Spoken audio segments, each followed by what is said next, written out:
you're experiencing low performance while playing FIFA 24, there are several adjustments you can make to improve your gaming experience. Follow these steps to enhance the performance of the game.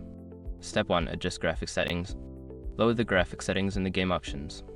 Reducing the resolution, texture quality, and shadow details can significantly improve performance on lower-end systems. Step 2. Update drivers. Ensure that your graphics card drivers are up to date. Visit the manufacturer's website to download the latest drivers, as updates often include performance enhancements for games.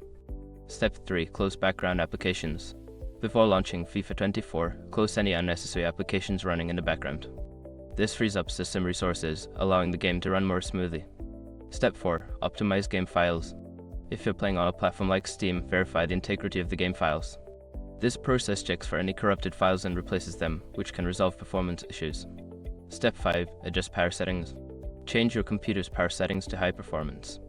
This setting prioritizes performance over energy savings, ensuring that your system runs at its best while playing. By following these steps, you should see an improvement in the performance of FIFA 24. Enjoy your gaming experience.